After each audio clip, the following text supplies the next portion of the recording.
right, welcome back. So right now we are going to make some pan-seared chicken breast. So I have both of my chicken breasts here. I've got my seasoning, which is a mixture of smoked paprika, oregano, salt, pepper, and some garlic powder. I've also got some oil here for my pan, and I've got my tongs and my flipper should I need them. And I have my meat thermometer. I thinned out and tenderized my chicken breast a little bit so that they're about the same because the two breasts were a little bit different in size. So I just used this mallet here and a little bit of cling wrap on either side to do that. So what I'm going to do at this point is I'm just going to season my chicken breast with my spice and herb mixture here.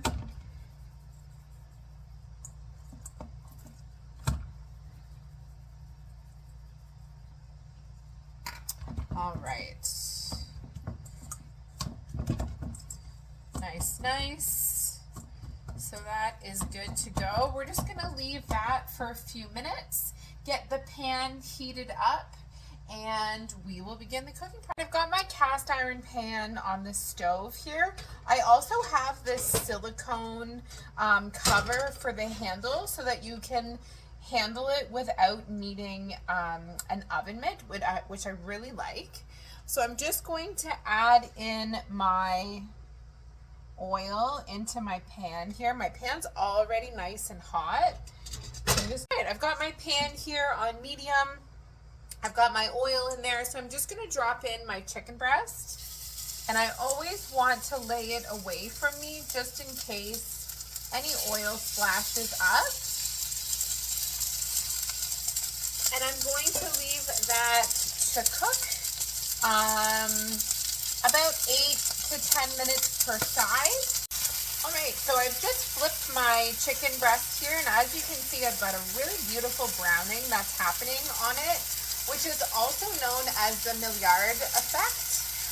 So we've got a beautiful sear. It's going to help to lock in the juices from the chicken breast. And so I'm just going to leave it to cook for the rest of the time, and then we will probe it with our thermometer just to make sure that it is the right temperature, which is 165 degrees for chicken breast to be safe to eat.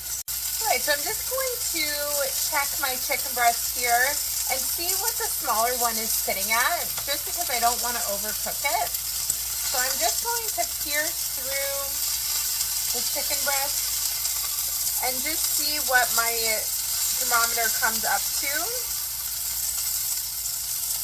And it's just coming up to 120 degrees, so it's definitely not ready yet.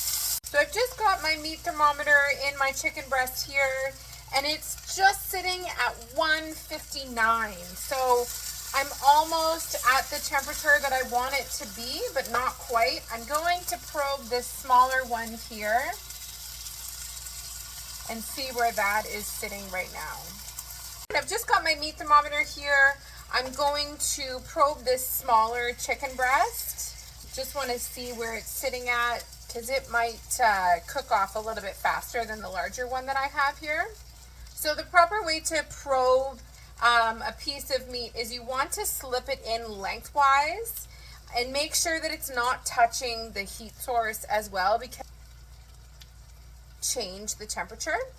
And so if you can see here, I've got it at the safe heat of 165. This one is ready to come off. All right, I've got my larger chicken breast here. All right, and we are good to go. All right, so I have a nice salad here, just some iceberg lettuce, a chopped up cucumber. I've got some homemade feta from my aunt-in-law that makes for us. And then I've got my beautifully seared chicken breast cut up into cubes, and I am ready for dinner. Got the perfect bite right here, and it is delish.